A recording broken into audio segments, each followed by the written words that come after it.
지금부터 사랑과 기도로 만들어가는 생명 있는 방송 CHB 크리스찬 헤럴드 방송을 시작합니다. 매일 새벽 4시, 매일 밤 11시 하루의 시작과 마무리를 함께하는 CHB 크리스찬 헤럴드 방송은 크리스찬 헤럴드 신문과 가장 인기 있는 기독교 정보를 담고 있는 www.christianherald.com 실하게 여러분 곁에 함께할 것입니다. 하나님께서 선물로 주시는 오늘 하루를 CHB 크리스찬 헤럴드 방송과 함께 소망으로 열면서 오늘도 하나님을 섬기며 영혼을 사랑하는 복된 하루가 되시기를 바랍니다.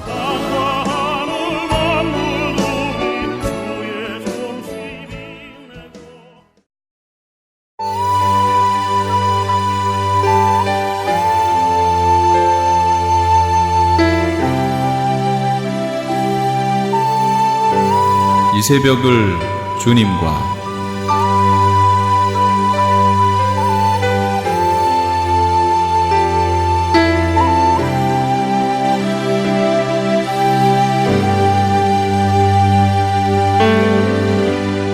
크리스찬 헤럴드 애청자 여러분 안녕하셨습니까? 오늘도 주님 안에서 함께 거하는 평안한 하루 되시기 바랍니다. 이 시간에는 프레이즈 교회의 시간입니다. 마태복음 16장 13절로 20절까지를 본문으로 교회의 본질이라는 제목의 설교 말씀입니다. 종교적인 측면에서 봐도 그렇고 그것은 전혀 새로운 무언가로 가는 것이 아니라 원래 본질로 돌아가는 걸 개혁한다. 이렇게 얘기를 하는 것입니다. 그것이 바로 종교개혁이었다는 것이죠. 다시 말하면은 그때 당시 아주 인본주의적인 것이고 세속주의적인 요소들을 다 버리고 하나님의 말씀으로 돌아가는 운동을 종교개혁 운동이라고 한 겁니다. 그런데 가만히 생각을 해보면 여러분 15세기, 16세기 종교개혁이 일어나던 그 시대와 오늘날 교회의 모습이 다릅니까? 여러분 많이 다른 것 같아요? 제가 볼 때는 그때나 지금이나 별반 다르지 않고 심지어 어떤 부분에 있어서는 더 나빠진 것도 많은 것 같아요. 교회가. 지금 저는 천주교를 얘기하는 것이 아닙니다. 우리 교회를 이야기하는 것입니다. 종교개혁 이후에 우리 교회의 모습이 종교개혁 이전의 교회의 모습과 별반 다르지 않은 것 같아요. 그렇지 않습니까? 그래서 개혁주의 신앙은 어느 한 번 종교개혁을 딱 했으니까 이제 끝! 이게 아니라는 거예요. 개혁주의 신앙은 리포음드 처치의 신앙은 매일 개혁되어져야 한다. 교회는 매일 개혁되어져야 한다. 이것이 바로 개혁주의의 기본 원리인 거예요. 우리 신앙은 늘 개혁되어져야 한다라는 사실이죠. 하나님의 말씀으로 돌아가야 한다. 그런 의미에서 우리는 다시 한번 오늘 말씀을 통해서 교회의 참 의미를 한번 우리가 생각을 해보고요. 우리 마음속에 교회의 상을 재정립하는 그런 오늘 시간이 다 됐으면 좋겠습니다. 오늘 말씀에서 말하고 있는 교회의 본질이란 무엇일까요? 짧게 몇 가지만 살펴보고 말씀을 마치겠습니다. 첫 번째, 따라해 봅시다. 진정한 신앙 고백. 진정한 신앙 고백. 진정한 신앙 고백을 기초로 하는 교회가 진짜 교회라는 거예요. 오늘 예수님께서 가이사라 빌립보 지방에 가셨을 때 느닷없이 제자들에게 질문을 하십니다. 얘들아, 사람들이 나더러 뭐라고 하더냐? 라고 질문을 하세요. 이 질문을 들은 제자들이 너도 나도 대답을 하는 겁니다. 아유, 어떤 사람은 세례 요한이라고 하던데요. 어떤 사람은 예레미야라고 하던데요. 어떤 사람은 엘리야라고 하던데요. 어떤 사람은 선지자 가운데 한 명이라고 하던데요. 라면서 예수님에 대해서 뭐라고 말을 하는지를 한 사람씩 얘기를 하기 시작을 합니다. 그 얘기를 들으셨던 예수님이 그러면 너희들은 나를 뭐라고 하느냐? 제자들에게 물으신 거죠. 지금 세례 요한, 예레미야, 선지자 중에 하나라는 그 선지자는 모세를 이야기하는 것입니다. 이런 대답들을 종합해 볼 때 그때 당시 유대인들은 우리가 아는 대로 오실 메시아 그리스도 이분은 로마의 압제로부터 이스라엘 백성들을 구원해 줄 정치적인 왕을 기대한다라는 걸 우리가 알 수 있고, 또 하나는 예수님에 대해서 그냥 아주 참 뛰어난 선지자 가운데 한 명, 이 정도로만 생각을 하고 있었다는 것을 알게 되는 거예요. 그 말씀을 들으신, 그 평가를 들으신 예수님이 제자들에게 물으시는 겁니다. 그래? 그러면 너희는 나를 뭐라고 하느냐? 이렇게 물으시는 거예요. 너희는 나를 뭐라고 하느냐? 제자들이 여러 명 있습니다. 그랬더니 그 중에 참 베드로 사도는 굉장히 성격이 급한 것 같아요. 확실히 급한 것 같아요. 뭐든지 먼저 해. 뭐든지. 대답도 제일 먼저 하는 거예요. 너희는 나를 누구라 하느냐? 베드로에게 물은 게 아니에요. 제자들에게 물은 거예요. 베드로가 툭 튀어나와가지고 뭐라고 말을 해요? 16절 봅시다. 굉장히 중요한 16절 말씀. 시작. 시몬 베드로가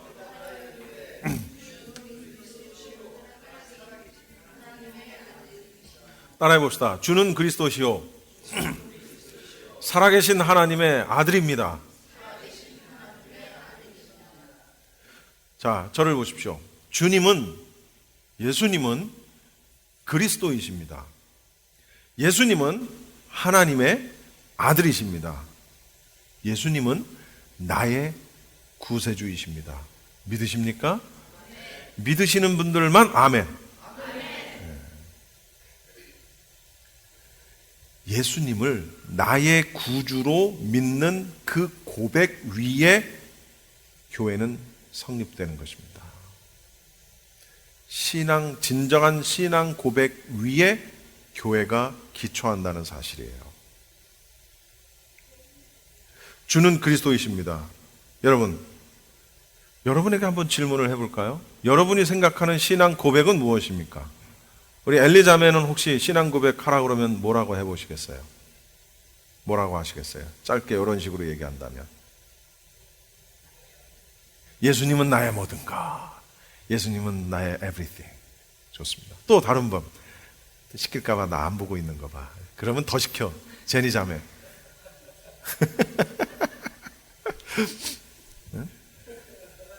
신앙 고백을 뭐라고 할래요? 예수님은 나의 생명. 좋습니다. 우리 용석 형제. 뭐라고 신앙 고백 할래요? 안 시킬 줄 알았지. 예수님은?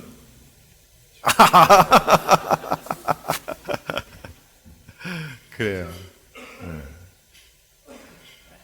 여러분, 교회가 진정한 교회가 되기 위해서는 먼저 이 고백이 분명해야 된다는 사실입니다. 할렐루야. 주는 그리스도이십니다. 주님은 나의 모든 것입니다. 주님은 나의 생명이십니다. 이 고백이 있어야지 그 위에 교회가 세워진다.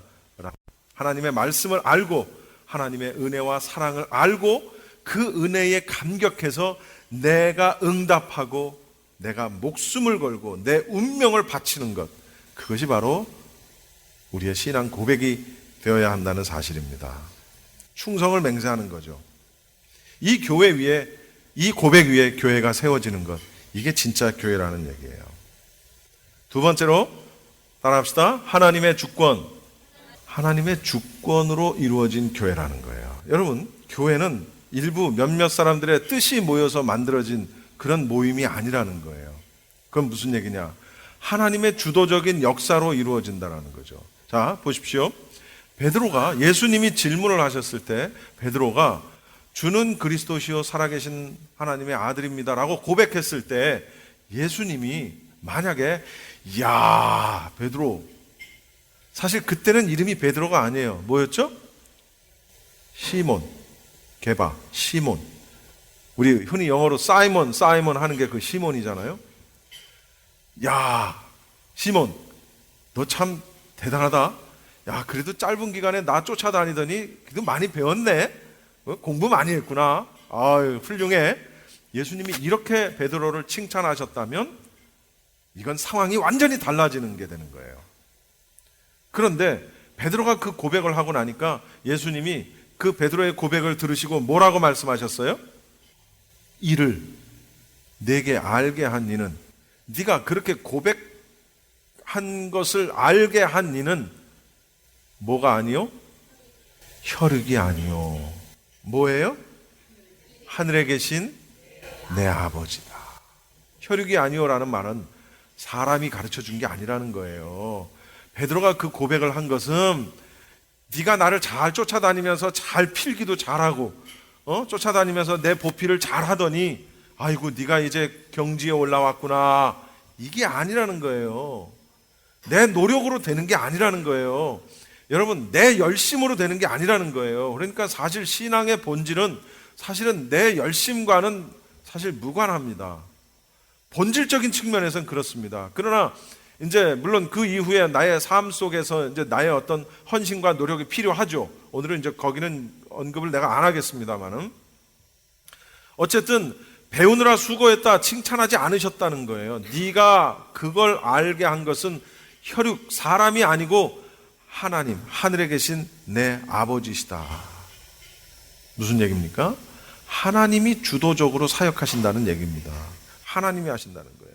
하나님이 베드로를 통해서 그걸 알게 하셨고 베드로가 그걸 깨닫게 하셨고 인도하셨다는 얘기입니다. 여러분, 그래서 믿음이라는 것은 엄밀하게 얘기하면 내가 믿는다라고 말하는 것은 틀린 얘기입니다. 나는 믿는다라고 말하는 것은 틀린 얘기입니다. 그럼 우리는 뭐라고 얘기해야 될까요? 사실 엄밀히 따지면 나는 믿어진다 라고 말을 해야 어떻게 보면 더 성경적인 표현입니다. 내가 믿는 게 아니에요. 믿어지는 거지. 전혀 믿음이 없던 사람이 어느 날 갑자기 믿음이 생기는 것은 내가 믿으려고 노력했기 때문이 아니라는 거예요.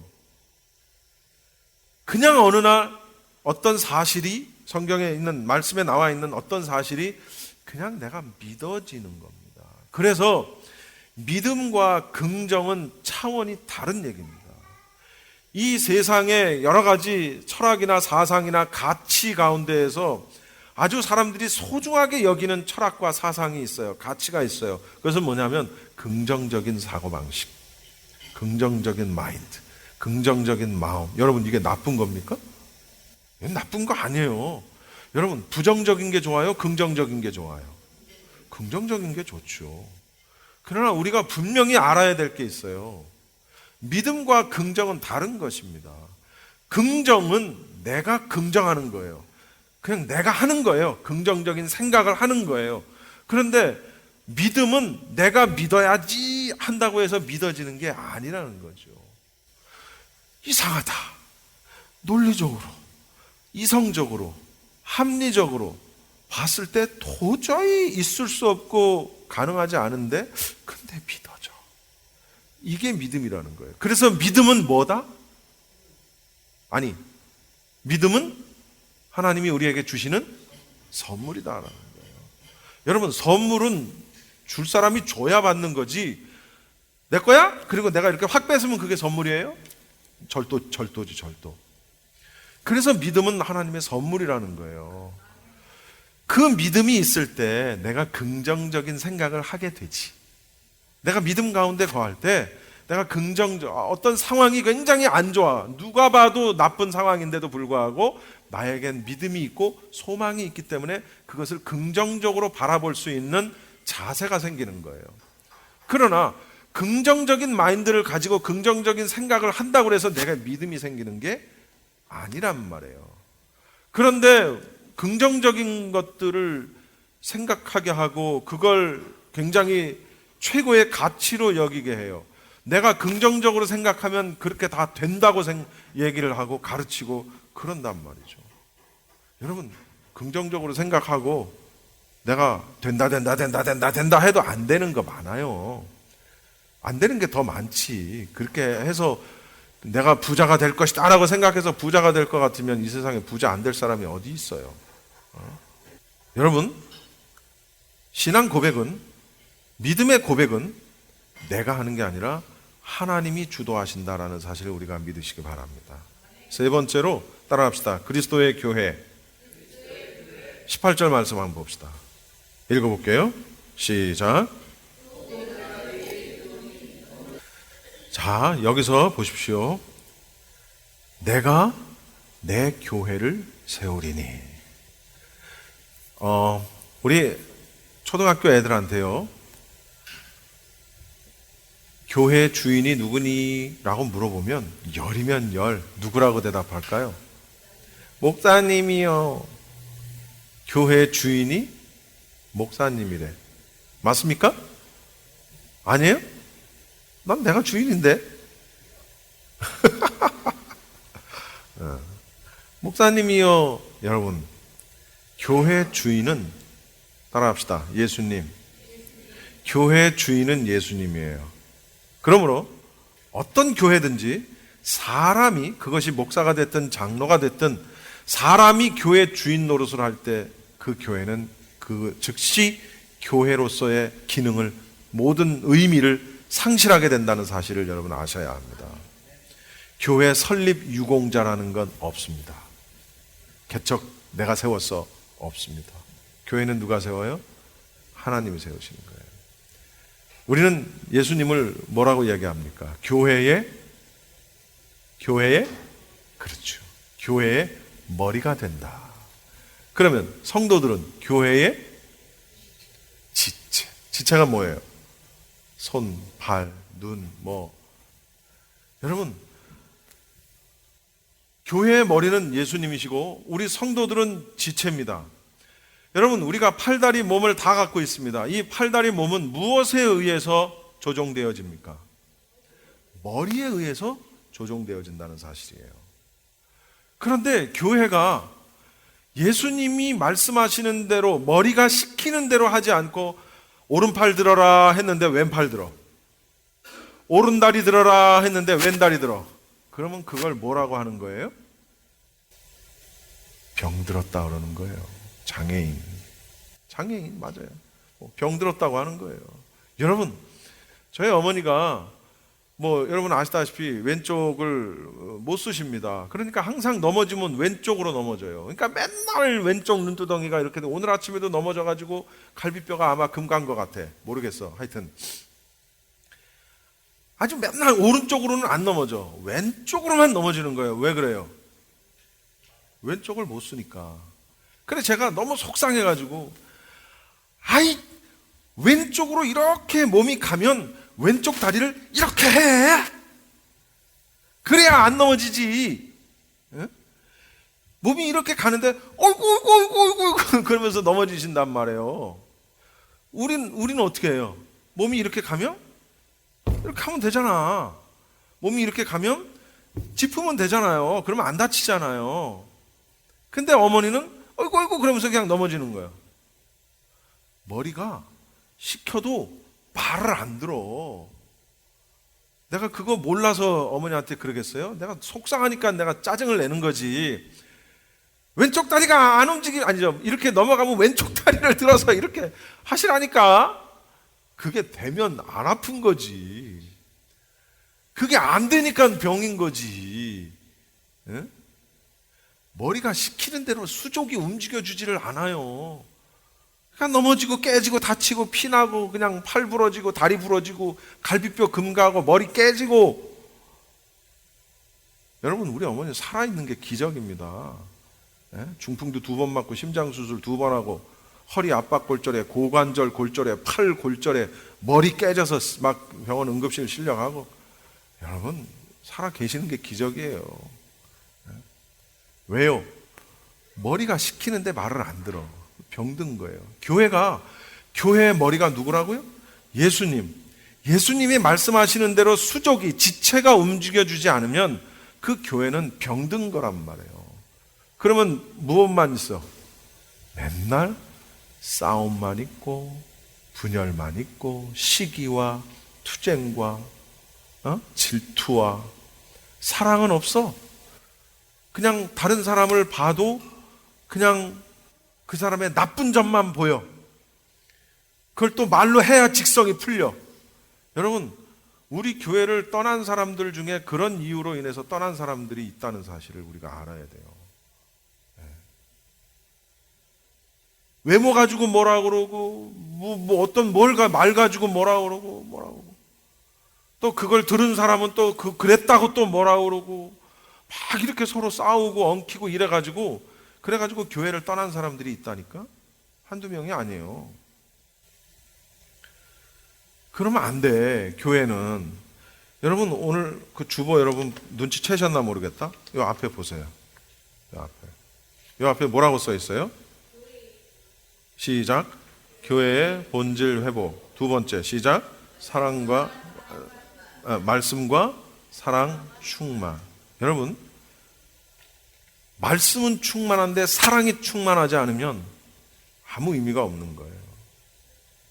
물론 진정한 말씀이 충만하면 사랑이 충만할 걸로 믿어요. 진정한 사랑이 충만하지 않다는 얘기는 진정한 말씀이 충만하지 않다는 얘기예요.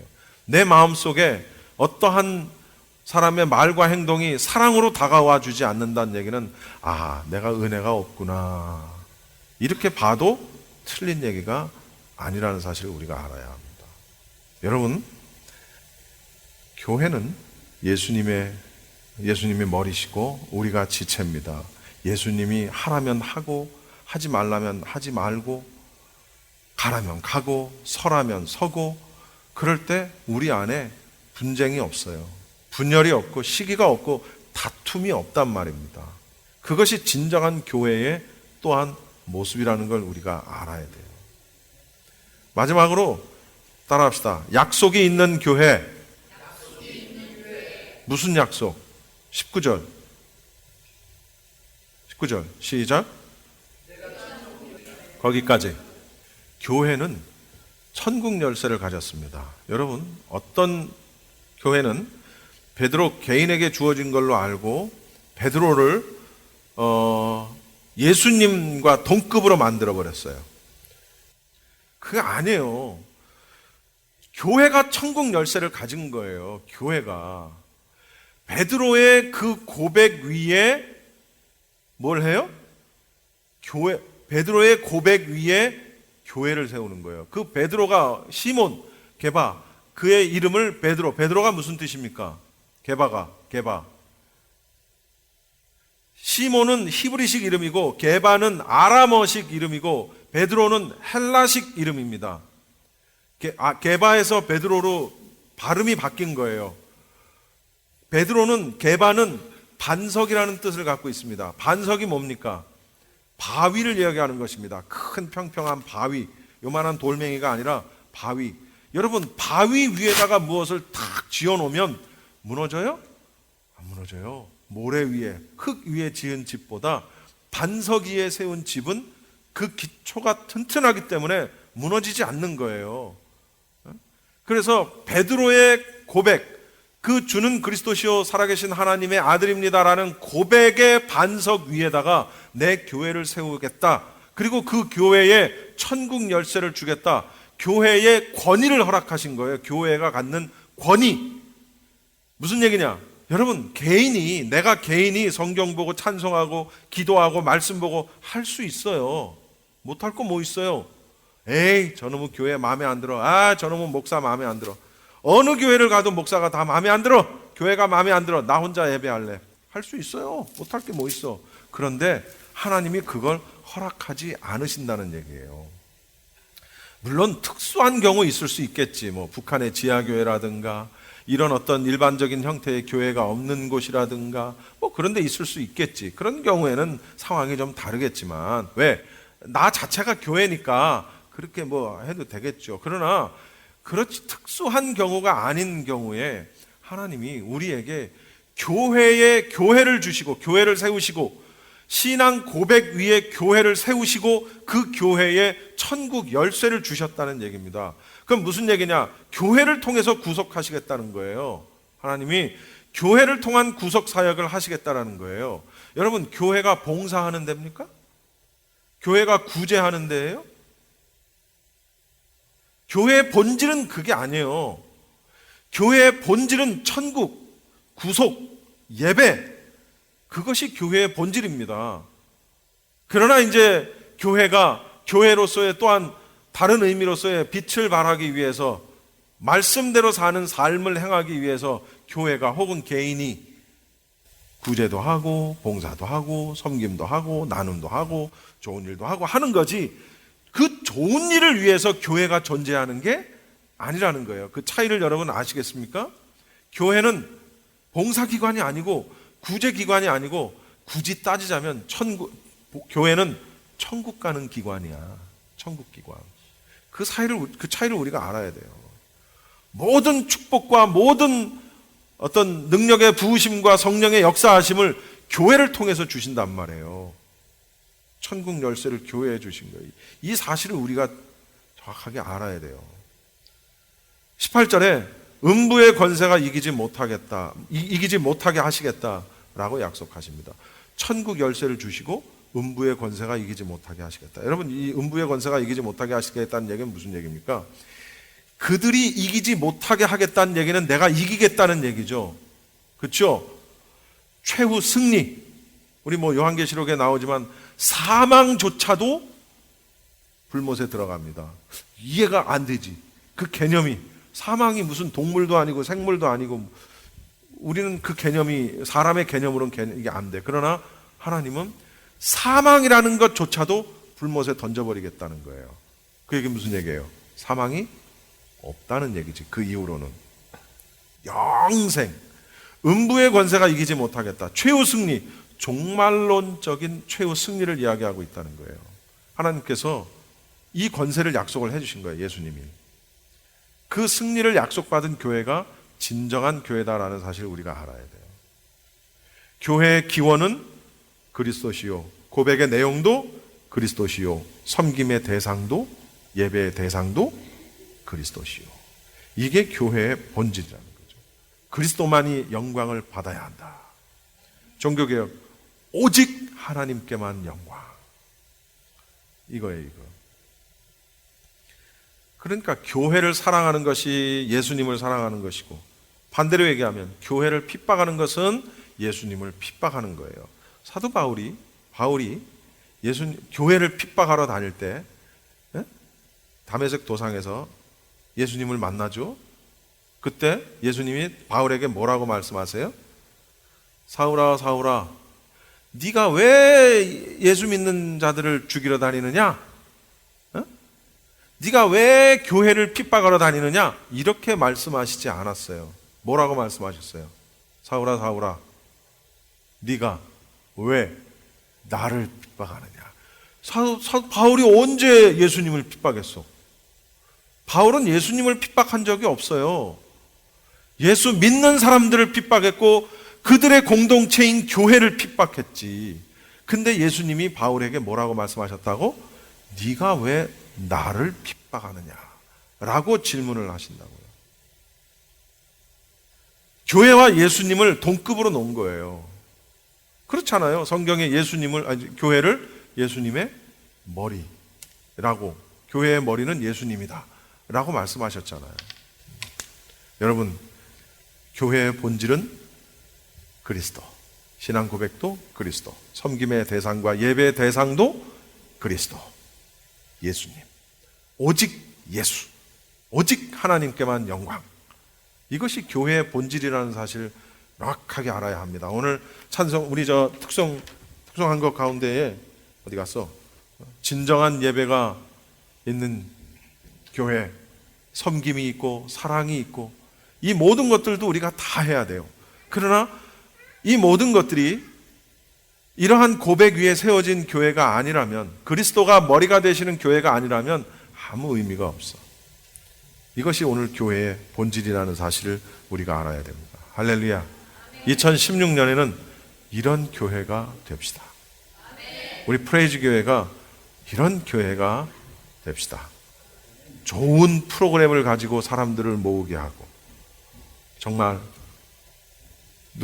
어떤 분 말씀대로 복받아라 해가지고 사람들 끌어모으고, 그런 교회가 아니라 정말 십자가를 전하고 예수님의 고난을 전하고 예수님의 구원하심을 전하고 하는 그런 진정한 의미에서의 교회가 되는, 우리 프레이즈 교회가 되는 2016년 한 해가 다 되시고, 또 여러분 개인적으로도 교회가 무엇인지를 알고 신앙생활을 하는 여러분이 다 되셨으면 좋겠습니다.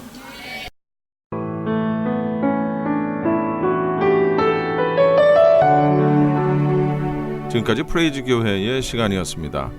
안내 말씀드리겠습니다. 프레이즈 교회에서는 2월 6일 토요일 오전 10시부터 오후 4시까지 요한계시록 세미나를 진행합니다. 그리고 2월 7일 주일부터 5월 22일 주일까지 매주 주일 오후 2시에는 요한계시록 강해 설교가 진행이 됩니다. 세미나와 요한계시록 강해에 참여를 원하시는 분들은 213-700-9833 213-700-9833번으로 문의하시기 바랍니다.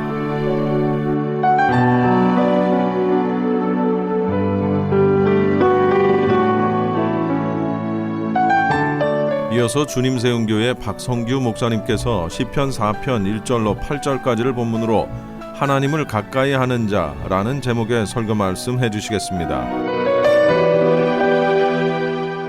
여러분, 비행기를 타고 한번 이렇게 앵커리지 쪽으로 이렇게 오신 분들, 그 북극이 보입니다. 그 북극 쭉 이렇게 날아보면 가보면 온통 얼음입니다. 어둡습니다. 차갑습니다. 몇천 년, 몇만 년 동안 그대로 얼음으로 뒤덮여 있습니다. 눈으로 뒤덮여 있습니다. 왜냐하면 그곳은 태양에서 가장 멀기 때문입니다. 그쪽은 언제나 태양을 등지고 돌고 있기 때문입니다. 여러분, 우리 인생도 하나님을 등지고 하나님 멀리할 때 모든 것이 차가워지고 어두워지고 냉랭해지는 겁니다. 우리 마음에 사랑이 식어지고 기쁨이 사라지는 것은 정치 잘못하기 때문이 아닙니다. 사회악 때문이 아니고 환경 때문이 아닙니다. 하나님을 멀리하기 때문인 줄로 믿으시길 바랍니다. 하나님을 멀리할 때 모든 죄악과 시험과 재앙이 몰려오는 것입니다. 우리가 하나님을 가까이 하면 모든 재앙과 죄악들이 다 멀어집니다. 하나님 가까이 하면 거기 행복이 있고 거긴 기쁨이 있고 평강이 있고 존귀함이 있습니다. 믿으시면 아멘 하십시오. 치료하시는 하나님을 여호와 라파라 합니다. 여러분, 올 한 해 예배 가운데 여호와 라파 하나님 가까이 하면 예배 드리다가 모든 영혼의 병, 육신의 병, 마음의 병이 다 고침받는 역사가 일어날 줄 믿으시기 바랍니다.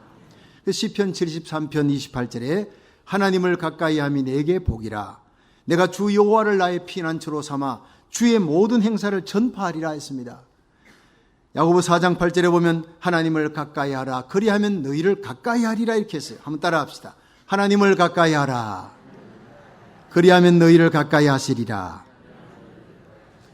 여러분, 인생 행복과 승리의 비결이 여기 있습니다. 하나님을 가까이 하는 것입니다. 올 한 해 우리 표가 하나님을 가까이 하자입니다. 저와 여러분들이 하나님을 날마다 한 발짝이라도 가까이 나가는 복을 받으시기를 주의 이름으로 축원합니다. 도둑들이 모임이 있었대요. 그 교도소 들어갔다가 나온 도둑들만 모아가지고 누가 짓궂게 그런 모임을 가졌어요. 그래서 여러분들이 도둑질 할 때 어느 집에를 들어갔다고 합시다. 그 집에 가장 긴장되는 일이 무엇이냐 물었더니 이 도둑들이요 하나같이 얘기합니다. 신발이라는 거예요. 딱 집에 들어가서 그 집에 빈집입니다. 털이하러 들어갑니다. 사람이 있을지도 모르는 밤에 들어갑니다. 새벽에 담 타는 곳 들어가면 제일 먼저 신발이 가지런히 놓여 있으면 돌아서서 다시 담 타는 곳 간다는 거예요. 이 집은 마음이 자세가 벌써 정돈이 되어 있다. 함부로 들어갔다가 내가 이거 완전히 잡힐 수가 있겠다. 딱 긴장이 돼요. 근데 신발이 아무렇게나 막 널려 있는 집은요 마음 놓고 가서 턴다는 거예요. 이미 자세가 정신 자세가 이긴 털려먹었어. 방비 자세가 아무것도 안 돼 있어. 이 자세를 보고 도둑들은 털 집과 자기가 도망갈 집을 결정한다는 거예요. 신발입니다. 여러분, 올해 52주의 첫 번째 주에 하나님이 우리의 마음의 자세를 보는 것입니다. 하나님을 가까이 하기를 원하느냐, 결단하느냐, 아니면 세상을 가까이 하기를 원하느냐, 몸은 여기 있어도 마음은 딴 데 있느냐, 하나님이 그 중심을 보시는 거예요. 중심은 하나님, 우리 마음의 중심을 보시는 하나님 앞에 우리가 하나님을 가까이 하는 마음으로 인정받는 예배가 되기를 주의 이름으로 축원합니다. 성경 속의 다윗은 하나님의 마음에 합한 자예요. 내가 다윗을 보니 이새의 아들 다윗을 보니 내 마음에 합한 자라. 그가 내 모든 뜻을 이루리라. 하나님이 일생 다윗을 참 좋아했습니다. 그 이유는 다윗이 순경에서나 역경에서나 하나님을 가까이 했어요. 죄를 지어도 하나님 가까이 했어요. 죄 짓고 회개하면서 하나님과 더 가까워진 사람이 바로 다윗입니다. 심지어 그 아들 압살롬이 반역했어요. 기드론 골짜기 머리 풀고 많은 신하들이 보는 가운데 부끄러워 자식에게 피해서 도망을 가는 그 반역을 피해서 도망가는 맨발로 도망치는 아버지. 그러나 다윗은 울면서도 하나님을 가까이 하는 거예요. 그는 하나님을 날마다 가까이 하는 삶을 살아 하나님은 끝까지 다윗을 책임져 줬습니다. 하나님을 가까이 하는 다윗의 신앙을 오늘 본문 시편 4편에 너무나 자세하게 나와 있습니다. 오늘 이 말씀으로 함께 은혜 받고 여러분의 일생이 올 한 해가 자욱자욱마다 하나님을 가까이 하는 한 해가 되기를 주의 이름으로 축원합니다. 첫째로 다윗은 의로우신 하나님을 믿었습니다. 그래서 하나님을 가까이 했습니다. 우리 시편 4편 1절을 읽습니다. 시작. 내 의의 하나님이여 내가 부를 때에 응답하소서. 곤란 중에 나를 너그럽게 하셨사오니 나를 긍휼히 여기사 나의 기도를 들으소서. 아멘. 여러분, 우리 하나님 어떤 하나님이냐? 의의 하나님이시라는 거예요. 하나님은 하나님의 백성들이 불의한 일을 당할 때, 억울한 일을 당할 때 반드시 함께 하셔서 심판하시고 구원해 내시는 의로우신 하나님이라는 거예요. 여기 곤란 중에라는 말이 히브리어로 라캅입니다. 협곡에서 포위된 군사들이 꼼짝없이 죽게 됐다는 거예요. 빠져나갈 길이 없는 겁니다. 그런데 다윗의 일생에 그런 라캅이 한두 번이 아닙니다. 그런데 하나님 그때마다 하나님 앞에 간구하니 하나님이 건져주셨습니다. 불쌍히 여기시고 하나님이 후대하시고 너그럽게 대하셨다는 거예요. 포위망을 뚫고 살아나올 수 있는 은혜를 베풀어 주셨다. 이렇게 고백합니다. 여러분, 우리가 아무리 어려운 위기 상황에 처해도 성도다운 삶을 살아가고 의롭게 살아가면 의의 하나님이 반드시 구원하시는 역사, 피난처가 되는 역사가 일어날 줄로 믿으시길 바랍니다. 지금은 고인이 되셨지만 대구 제일교회를 담임하신 이상근 목사님은 한국에서 아주 보기 드문 신구약 성경을 다 주석하신 귀한 학자입니다. 훌륭한 목사님입니다. 그런데 이분이 목사님들을 모아놓고 이제 목회자 수련회를 할 때 이분의 간증입니다. 6.25 전쟁이 일어나서 마을에 있는 사람들하고 같이 피난을 가 동산당 쳐들어오면 다 죽으니까 그래서 깊은 산속에 굴 속에 나가서 숨자. 거기서 며칠을 굶었는지 몰라요. 그런데 누가 밀고를 해가지고 그냥 공산당 두목하고 대장하고 쫄병들이 몰려와가지고 이제 총을 들이대고 다 죽게 생겼습니다. 그런데 대장이 얘기합니다. 여기 예수쟁이 있으면 손 들어봐. 예수쟁이 나와. 아무도 안 나가는 거예요. 다 쭈그리고 앉아가지고. 이상근 목사님이 주위를 둘러보니까 저기 장로님도 계시고 집사님도 있고 권사님도 있는 거예요. 그 마을에 있는 크리스찬들이 있을 거 아니에요. 거기 딱 숙이고 있습니다. 그 기세가 나가면 당장 총으로 쏴 죽일 것 같아요, 대장이. 그래도 목사님도 좀 주저했습니다. 살고 싶은 거예요. 그런데 네가 사람 앞에 나를 부인하면 나도 천사들 앞에 아버지 앞에 너를 부인하리라 그 말씀이 생각나서 손을 들었어요. 저 예수 믿는 사람입니다. 벌떡 일어났어요. 저 목사입니다. 죽어도 당당하게 죽자. 그렇게 고백하자 대장이 냅다 오더니 멱살을 잡고 질질 끌고 나갑니다. 이놈은 내가 처리할 테니까 너희들 지키고 있어. 그 부하들이 얘기하고 끌고 나가서 산모통일을 돌아서자 총을 내리고 목사님 용서하십시오. 제 어머니도 기독교인입니다. 어릴 때부터 나는 어머니의 기도 듣고 자라났습니다. 저기 굴 속에 있는 사람들은 오늘 다 죽습니다. 저수 굴 속에 예수 믿는 사람들이 있고 목사님이 있다는 얘기를 듣고 어쨌든 살려야 되겠다 해서 내가 연극을 한 겁니다. 목사님이 손 안 들어줬으면 내가 큰일 날 뻔했습니다. 목사님 손 들어줘서 감사합니다. 목사님 빨리 도망가세요. 오늘 저 굴 속에 있는 사람 다 죽습니다. 이상근 목사님 냈다 뒤도 안 보고 그냥 뛰었대요. 그리고 총알 2방이 팡팡 하늘 향해서 그 공산당 대장이 죽인 것처럼 가장하려고 그렇게 하고 들어가서 그날 다 죽었어요. 굴 속에 있는 사람은. 마태복음 10장 33절은 말씀합니다. 누구든지 사람 앞에 나를 시인하면 나도 하늘에 계신 아버지 앞에 저를 시인할 것이요. 누구든지 나를 사람 앞에서 부인하면 나도 하늘의 아버지와 천사들 앞에서 저를 부인하리라 했어요.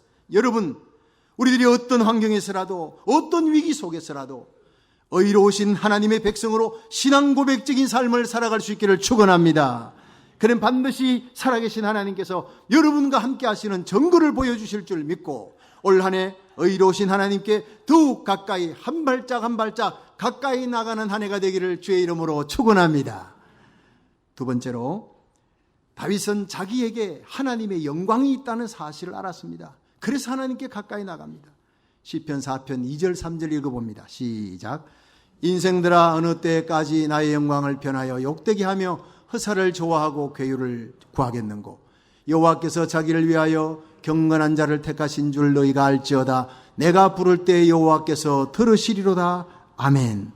여러분, 지금 다윗은 어려운 상황에 처해 있습니다. 위기 상황 속에 처해 있습니다. 시편, 지금 작정 새벽기도 가운데서 시편 1편, 3편, 이어서 지금 4편인데 그 바로 앞에는요, 다윗이 압살롬의 난을 피해서 도망갈 때 지은 시예요. 근데 4편도 이어서요. 자기의 대적들이 구름대같이 둘러싸고 있습니다. 죽이려고 하는 사람입니다. 그런데 그들을 향해서 인생들아 이렇게 얘기합니다. 여러분, 얼마나 멋있습니까? 여유가 있습니까? 우리를 죽이러 오는 사람에게 우리는 거친 말이 나옵니다. 욕설이 튀어나온 게 본성인데 방어하려고. 근데 이 다윗은 얼마나 온유하고 너그러운 태도로, 여유 있는 태도로, 인생들아, 참 멋있잖아요. 우리 예수 믿는 사람들 올 한 해 말을 해도요, 이렇게 여유 있고 또 온유한 말, 은혜로운 말 할 수 있기를 주의 이름으로 축원합니다. 다윗은 자기 아이덴티티를 아는 겁니다. 내가 누구냐를 알 때 하나님을 가까이 하게 될 줄로 믿으시기 바랍니다. 내가 지금 어려운 처지에 있다, 위기에 있다, 그래도 나에게는 하나님의 영광이 있다. 나는 하나님의 사람이다. 나는 하나님의 자녀다. 하나님이 나와 함께 하시다. 내가 하나님의 자녀이니까 내 아버지 하나님이 내가 부르시면 반드시 그 기도에 응답해 주시는 것이다. 내가 누구냐? 난 하나님의 종이다. 나는 누구도 건드릴 수 없는 하나님의 사람이다. 내게 도전하는 것은 하나님께 도전하는 것이다. 이런 당당함이 있기 때문에 인생들아 하고 여유 있게 얘기하는 것입니다.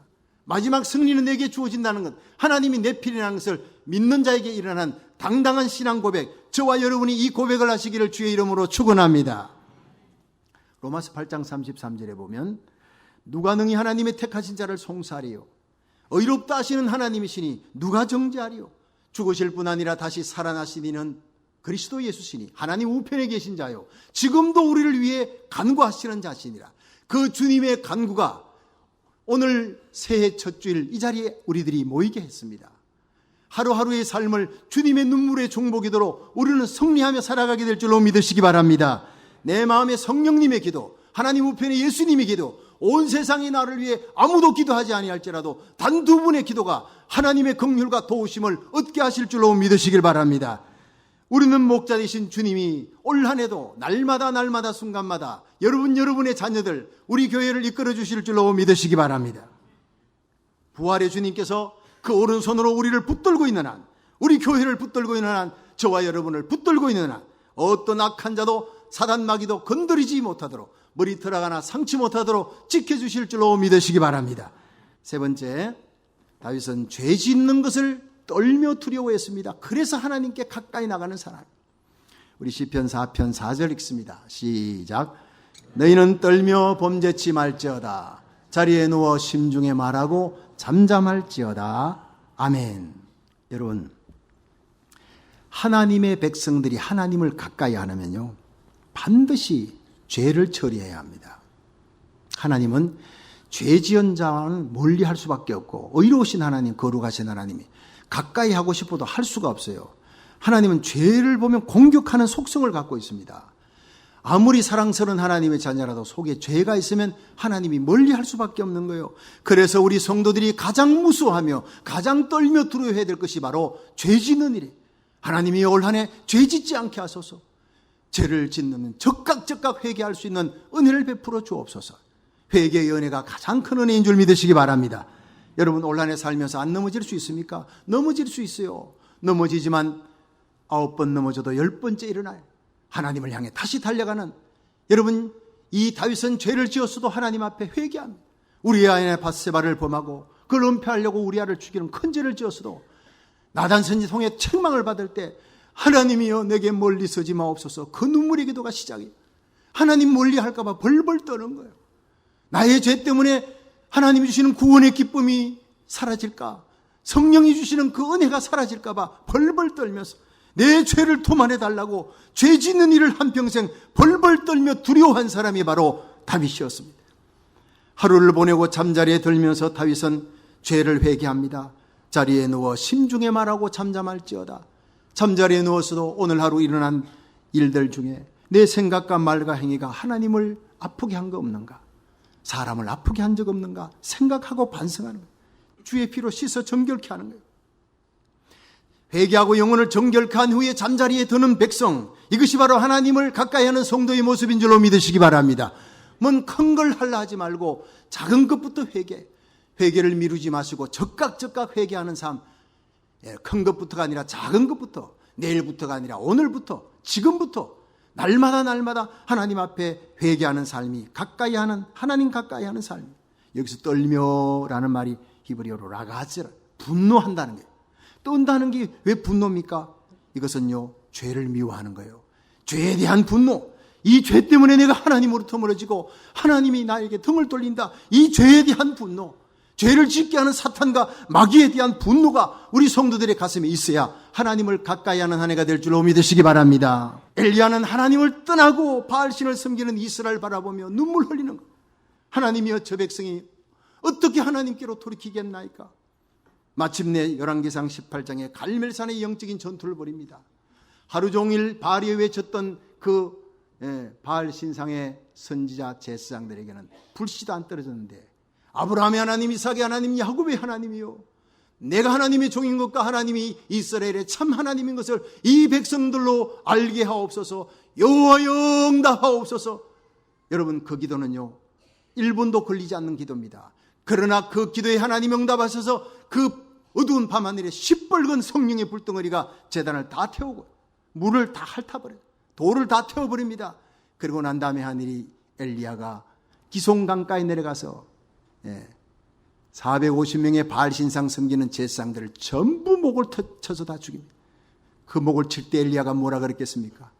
너희들 때문에 이 땅이 황폐하게 되었다. 너희들로 인해서 하나님의 영광이 떠나게 되었다. 너희들이 죽어야 이 땅이 산다. 여러분, 이런 마음으로 우리는 죄와 싸워야 될 줄로 믿으시기 바랍니다. 예수 믿는 성도들이 정말 하나님을 가까이 하려면 죄를 찍어버리고 죄 짓는 것을 두려워해야 돼. 죄악의 근원이 처리되니까 하나님 앞에 나가 7번 기도하니 바로 3년 6개월 동안 막혔던 하늘에 단비가 쏟아지는 축복과 부흥의 장마비가 쏟아져 내린 것입니다. 여러분, 죄악에 대한 의분을 가지십시오. 죄악을 멀리 하십시오. 떨며 두려워하십시오. 그래야 하나님이 가까이 하시는 줄로 믿으시기 바랍니다. 그런데 이 죄에 대한 분노 이외에 다른 분노는 가지면 안 된다고 성경은 얘기합니다. 의분 이외에 다른 분노는 가지면 성도들 몸과 마음을, 영혼을 다 망친다고 얘기합니다. 에베소 4장 26절에 분을 내어도 죄를 짓지 말며 해가 지도록 분을 품지 말고 마귀로 틈을 타지 못하게 하라. 다윗은 사실 자기를 죽이려고 오는 사람들, 그들에 대한 분노가 일어나는 거예요. 막 그치 말이 나오고 싶어요. 마음에 막 분노가 일어나는데 하나님이 분노하지 말라, 미워하지 말라, 내가 심판한다. 다윗아, 분노하지 말라. 그들과 똑같이 될까 두렵다는 거예요. 늑대와 싸우다가 늑대 된다는 얘기가 있습니다. 하나님은 늑대와 싸우더라도 우리가 끝까지 양이기를 원하는 분이 하나님이세요. 내가 너희를 늑대 사이로 보낸다. 그런데 세상의 불신자들 사이에 너희들을 보낼 때 양을 이리떼 속에 보낸 것과 같이 한다. 그런데 나는 너희들이 끝까지 비둘기의 순결함을 지키기를 원한다. 바로 주님의 말씀입니다. 뱀같이 지혜롭고 비둘기같이 순결하라는, 끝까지 악인과 함께 살며 악인이 우리를 억울하게 해도 우리는 그 악인과 함께 분노하면 안 됩니다. 분노하면 패하는 거예요. 여러분, 우리가 하나님 앞에 기도하면 하나님의 손이 대신 사와줄 줄로 믿으시기 바랍니다. 심판은 하나님의 손에 달려있는 거예요. 끝까지 하나님의 거룩한 백성답게 살아야 돼요. 어떤 의사가 분노와 암은 밀접하게 연관이 있다, 이렇게 논문집에 발표했습니다. 분노할 때 암세포가 생긴다 발표한 거예요. 왜냐? 여러 가지 이제 케이스 바이 케이스가 있는데, 어떤 사람이 암에 걸렸어요. 근데 암 걸리기 3년 전을 조사했습니다. 이렇게 얘기를 하며 카운셀링 해보니까 이 사람이 암 걸리기 전에 대개 2년, 3년 전에 큰 분노에 휩싸였어요. 밤잠을 자지 못하고 밤잠을 자지 못하고 분노하는 그 일이 일어나고 난 다음에 3년 후에 암이 생겼다는 거예요. 암 걸린 사람들을 케이스 바이 케이스 해봤더니 almost 2년, 3년 전에 큰 분노로 자기 자신이 거기서 막 절망하고 괴로워하고 밤잠을 자지 못하고 그것이 암이 돼버린다는 거예요. 여러분, 분노하면 우리 영혼이 죽습니다. 기도가 안 됩니다. 분노하면 마귀가 틈탑니다. 그래서 분을 내어도 해가 지도록 분을 품지 말라 했어요. 여러분, 올하루 살아가면서 분을 안 낼 수가 없습니다. 분이 일어날 일이 있습니다. 그러나 해가 질 때까지 품어서 안 된다는 거예요. 십자가 바라보고 용서하시고 털어버리라는 겁니다. 누구를 위해? 상대방을 위해서가 아니라 여러분 자신을 위해서입니다. 주님의 말씀입니다. 십자가로 승리하시기를 주의 이름으로 축원합니다. 자기를 못 받고 죽이는 자를 향해 억울하게 죽으시는 하나님의 아들 예수님이 아버지 저들의 죄를 저들에게 돌리지 마옵소서 용서합니다. 이것이 바로 분노를 이기는 하나님의 아들의 승리의 모습입니다. 분을 내어도 해가 지도록 분을 품지 말라는, 세상에 가장 어리석은 사람, 분을 품고 잠자리에 들어가는 사람이에요. 우리 이렇게 기도해야 합니다. 주여 분노를 품지 말게 하여 주시옵소서. 자, 다 같이 한번 두 손을 이렇게 펴시고 큰 소리로 주여 분노를 품지 말게 하옵소서. 분노를 이기게 하옵소서. 감사로 이기게 하옵소서. 용서함으로 이기게 하옵소서. 십자가로 이기게 하옵소서. 할렐루야. 더 큰 사랑, 십자가 사랑으로 모든 분노와 원망을 이겨나가는 하루하루가 되기를 주의 이름으로 축원합니다. 여러분, 성경 속에 팔자가 제일 센 사람이 요셉입니다. 여러분, 17살에 아버지를 떠나 형들에게 팔려 10명의 형들이 자기를 죽이려고 물 없는 구덩이에 빠뜨렸어요. 그리고 또 하나같이 그들이 팔아버렸어요. 이스마엘 장사꾼에게. 보디발 장군 집에가 좀 살만하니까, 총무가 되니까 보디발 장군의 아내가 유혹했는데 이겼는데 감옥에 들어가요. 세상에 이렇게 팔자 센 사람이 어디 있습니까? 그렇게 끝나는 것 같았는데 의의 하나님이 요셉을 그냥 두지 않았습니다. 그 감옥에서 건져내어 만 30이 차는 날 하늘의 해와 달과 11별이 자기에게 절하는 꿈을 이루도록 애굽 땅의 총리가 되게 하신 거예요. 나중에 원수 같은 형들을 만날 때 창세기 45장에 그가 가슴에 분노가 있었다는 얘기가 전혀 없습니다. 방성되고 가며 애굽 왕의 바로 왕의 귀에 들릴 정도로 엉엉 운 거예요. 방성되고 가며 그들을 용서하는 모습이에요. 이게 그리스도인의 모습이라는 거예요. 당신들은 내게 해를 끼쳤지만 하나님은 그것을 변하여 선이 되게 했습니다. 내가 어찌 하나님을 대신하니까? 나는 이미 마음에 용서했습니다. 당신들이 회개할 때까지 기다려 설 따름입니다. 이제 오십시오. 팔레스틴에 있으면 아직도 5년 동안 흉년이 있습니다. 아버지도 거기 있으면 굶어 죽습니다. 이리 와서 나의 영광을 함께 누리고 고센 땅의 풍요와 영광이 기다리고 있습니다. 용서해 줍니다. 함께 삽니다. 영광을 함께 누립니다. 이런 요셉을 하나님은 최고의 권자에 올리신 줄로 믿으시기 바랍니다. 마음에 분노가 있고 마음에 앵그가 있고 마음에 복수함이 있는 사람은 하나님은 절대로 귀한 자리, 높은 자리에 올리지 않는다는 거예요. 여러분, 올 한 해 날마다 감사함으로 분노를 이기며 십자가로 분노를 이기며 죄를 떨며 두려워하는 의분으로 날마다 승리하시기를 주의 이름으로 축원합니다. 네 번째, 하나님을 가까이 한 다윗은 날마다 의의 제사를 드리는 사람이었다는 겁니다. 우리 시편 4편 5절 6절 읽습니다. 시작. 의의 제사를 드리고 여호와를 의뢰할지어다. 여러 사람의 말이 우리에게 선을 보일 자 누구냐 하오니 여호와여 주의 얼굴을 들어 우리에게 비치소서. 아멘.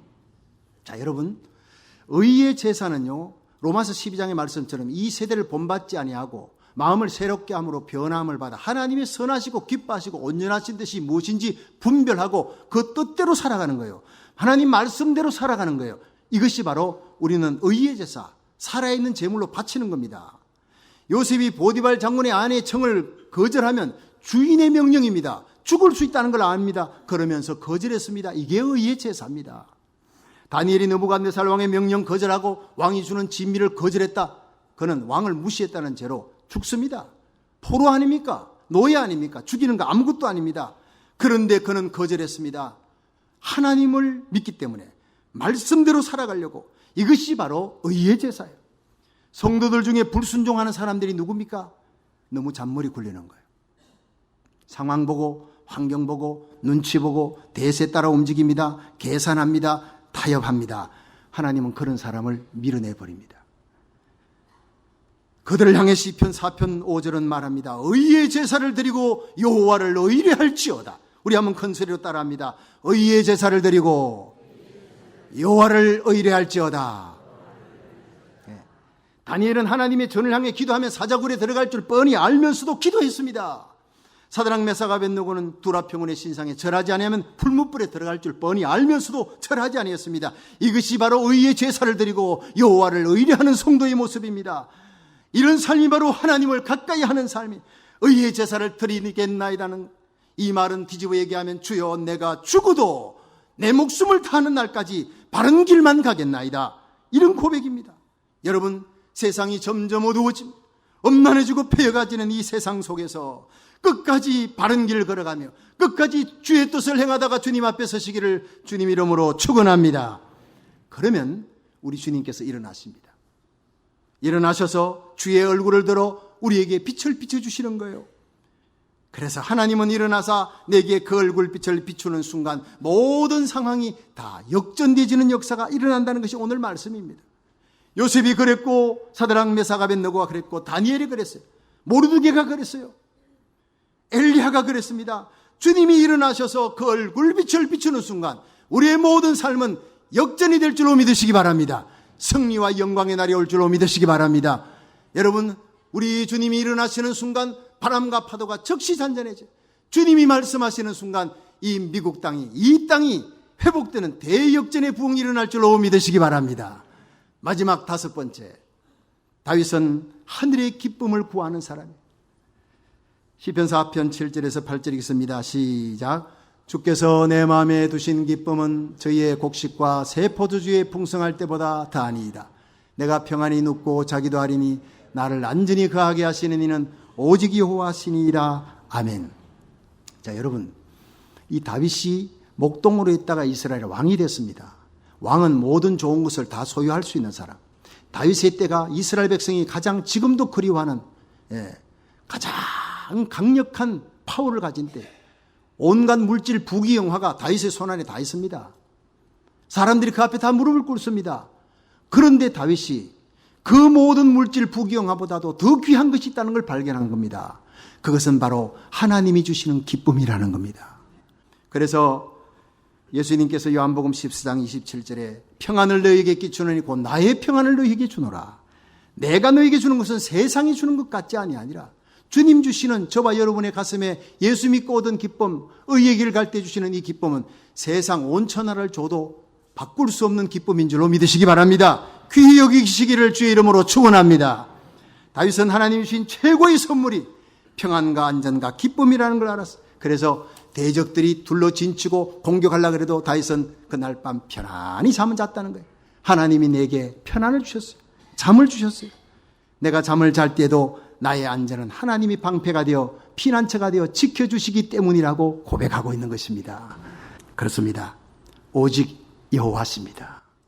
우리를 여기까지 인도하신 여호와 하나님, 장래에도 인도할 줄로 믿으시기 바랍니다. 선한 목자 되신 주님 우리를 지켜주시고 인도하시고 푸른 초장으로 맑은 시냇물가로 그리고 원수들의 목전에서 상을 베푸시고 내 머리에 기름을 바라사 내 잔이 넘치나이다 고백하게 하실 줄로 믿으시기 바랍니다. 그 하나님, 우리를 날마다 인도하시는 하나님을 감사하고 찬양하는 한 해 되시기를 축원합니다. 여러분, 2016년 올 한 해 하나님을 가까이 하는 다윗처럼 의로우신 하나님을 믿는 신앙, 하나님의 영광스러운 자녀됨을 믿는 신앙으로 죄 짓는 것만 두려워하십시오. 날마다 의의 제사를 드림으로 하늘의 기쁨을 가지고 평안과 안전의 축복을 누리는 성도가 되기를 주의 이름으로 축원합니다.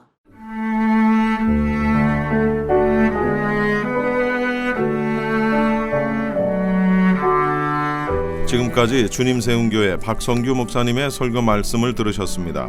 주님세운교회는 2911 로미타 블루버드 토렌스에 위치하고 있으며 신앙 상담이나 교회에 대한 문의는 310 지역번호 325-4025 310 지역번호 325-4025번으로 하시기 바랍니다. 이 새벽을 주님과 일부 함께 하셨습니다. 잠시 후 2부에서 뵙겠습니다.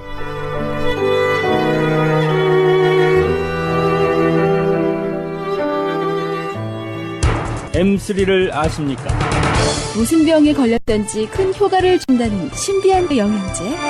혈액에 영양을 공급하여 힘이 생기니까 피곤하지 않고 이제는 지팡이 없이 걸을 수 있다고 많은 분들이 간증을 합니다.